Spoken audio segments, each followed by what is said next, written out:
তিলোত্তমার যে সঙ্গে যে ঘটনা ঘটেছে, আরজি করে যে ঘটনা ঘটেছে, তার প্রতিবাদ আমরা দেখছি গোটা দেশ জুড়ে। শুধু দেশ বললে বোধহয় ভুল হবে, আমরা দেখেছি বিদেশেও যারা প্রবাসীরা রয়েছেন তারা প্রতিবাদে সামিল হয়েছেন। কিন্তু আমাদের রাজ্যে, আমাদের শহরে নিরাপত্তার ছবিটা কি? এখনো পর্যন্ত বিচার না পেলেও আবারও প্রভাব দেখা গেল। মানে আমাদের রাজ্যে নারী নিরাপত্তা নিয়ে আবার একটা বড় প্রশ্ন।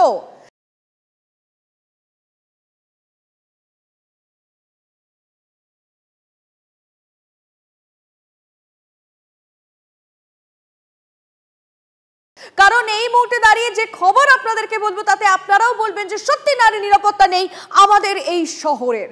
এক টলিউড অভিনেত্রী, তিনি মাঝ রাস্তায়, শহরের মাঝ রাস্তায় আক্রান্ত হলেন। অভিনেত্রী পায়েল মুখোপাধ্যায়ের গাড়িতে হামলা হলো, হেনস্থার অভিযোগ করছেন তিনি। কি হয়েছিল তার সঙ্গে, কেন আবারও তিলোত্তমার সঙ্গে যে ঘটনা ঘটলো তার এখনো পর্যন্ত বিচার পায়নি সে, তার মধ্যে আবারও নারী নিরাপত্তা নিয়ে প্রশ্ন উঠলো এই শহরে। এই মুহূর্তে সরাসরি অভিনেত্রী পায়েল মুখোপাধ্যায় আমাদের সঙ্গে রয়েছেন। পায়েল, আপনাকে স্বাগত জানাচ্ছি TV9 বাংলায়। স্টুডিও থেকে আমি লিমা রয়েছি, আমার সহকর্মী রনিপা আপনার সঙ্গে কথা বলছি। কি হয়েছিল আপনার সঙ্গে শুরুতে যদি বলেন। হ্যাঁ, নমস্কার।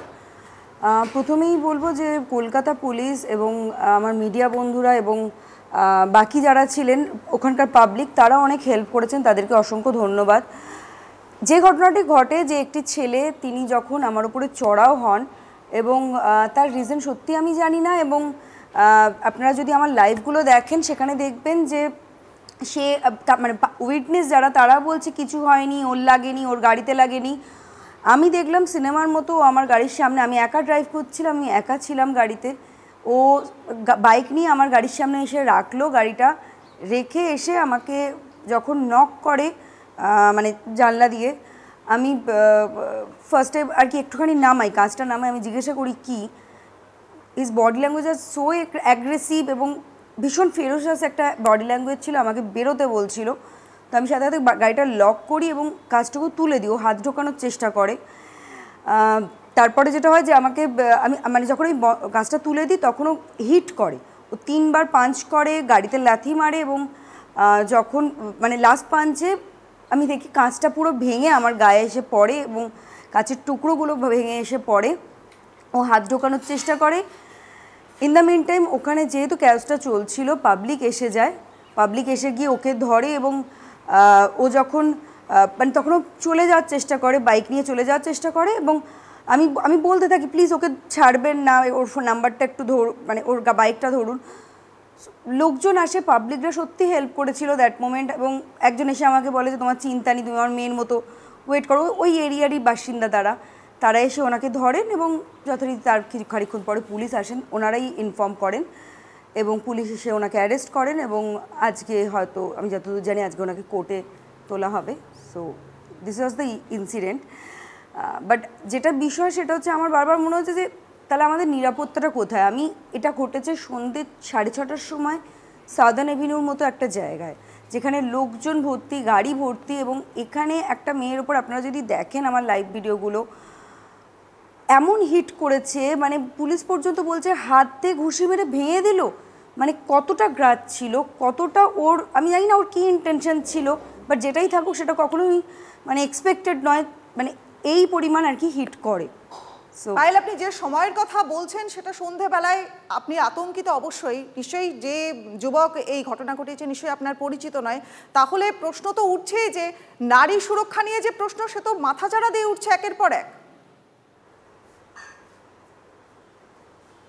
একদমই তাই। মানে আমি এই কলকাতা দেখিনি এরকম, মানে এটা আমাদের চেনা কলকাতা নয়। আমি নিজে 8 বছর ধরে ড্রাইভ করি, আমি কলকাতার বাইরেও যাই কাজ করতে। তো আমি বলি যে কলকাতা আমাদের জন্য, মানে মেয়েদের জন্য সেফেস্ট সিটি।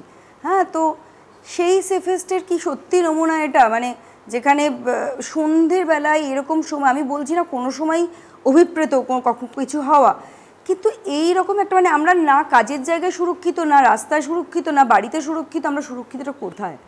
তো এটা জাস্ট এক্সপেক্টেড ছিল। তাইলে একটা কথা আপনাকে জিজ্ঞেস করি, এখন আমাদের শহরে কেন গোটা বিশ্বে অনেক মেয়েরাই রয়েছে যারা কাজের সময় যাদের ঠিক নয়, আমরা আমাদের ক্ষেত্রে বলতে পারি, আপনাদেরও ক্ষেত্রে তাই, এমার্জেন্সি ডিউটি যারা করেন তাদেরও তাই, তারা কখন বেরোবেন কখন বাড়িতে আসবেন কোনো ঠিক নেই।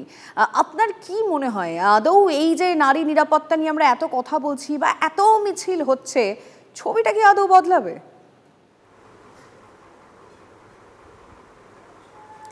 দেখুন, ছবিটা বদলাবে না এটা ভেবে বসে থাকলে তো আমাদের বাড়িতে হবে না। আমাদের অ্যাটলিস্ট আমাদের মতো করে যতটুকু সম্ভব প্রোটেস্ট করতে হবে, চেষ্টা করতে হবে। এবং এই মুহূর্তে সবথেকে বেশি প্রোটেস্ট এবং বিচার হওয়াগুলো দরকার। আমার মনে হয় এই বিষয়টা না আরও উত্তরোত্তর বেড়ে চলেছে, বিকজ লোকে জানে আমি তো করতে পারি, আমার কোনো পানিশমেন্ট হবে না বা হচ্ছে না। যদি হয়ও 10টা করবো, একটাতে গিয়ে হয়তো পানিশমেন্ট হবে এবং একটা মিনিমাম হয়তো একটা অ্যামাউন্টে সেটেল হয়ে যাবে, হয়তো আমি টাকা পয়সা খাইয়ে দেবো, সেটেল হয়ে যাবে। এই ভার্সনটা না লোকের কাছে পৌঁছে যাচ্ছে এবং হয়তো সেটা আরও কলকাতার ক্ষেত্রে আরও বেশি প্রমিনেন্ট হচ্ছে যে কলকাতাতে এটা আমি করতে পারি। সো আমার মনে হয় সেটার জন্যই কিন্তু এই বিষয়গুলো হচ্ছে আরও, যে মানে আমরা ছোটোবেলায় একটা বাবা মার ভয় পেতাম যে এটা করবো না, করলে বাবা মা বকবেন, এবং বড় হয়ে সেটা হয় আমরা প্রশাসনের ভয় পাই, আমরা আমাদের ল অ্যান্ড অর্ডারের ভয় পাই। তো সেই লটাই যখন থাকে না প্রপার ওয়েতে, সেটা ইমপ্লিমেন্ট হয় না, তখন হয়তো এই ধরনের বিষয় আরো বেশি ঠিক বোঝা গেল। পায়েল, আপনাকে অনেক ধন্যবাদ আমাদের সাথে কথা বলার জন্য। গতকাল আপনার সঙ্গে যে ঘটনা ঘটেছে সেই ভিডিও আমরা TV9 বাংলার পর্দায় দেখিয়েছি এবং দোষীর করা শাস্তির দাবি আমরাও করছি ক্ষেত্রে। কিন্তু এই যে প্রতিবাদ আমরা রনিপা দেখতে পাচ্ছি, মানে সেগুলো কি সত্যিকারেও আমাদের নারী নিরাপত্তাগুলো ফিরিয়ে দেবে? কারণ এই মুহূর্তে দাঁড়িয়ে তিলোত্তমা নিয়ে গোটা দেশ জুড়ে প্রতিবাদ চলছে, তার মধ্যে পায়েলের সঙ্গে যে ঘটনাটা ঘটলো তাতে প্রশ্ন চিহ্ন থাকেই। তাহলে কি পায়েল যে কথাটা বললো সেটাই তাহলে হয়, যে কড়া শাস্তি হয় না বলেই তাই যারা এইরকম মানসিকতা নিয়ে রাস্তায় আমাদের আশেপাশে ঘুরে বেড়ায় তারা ভয় পায় না? ধন্যবাদ পায়েল আপনাকে।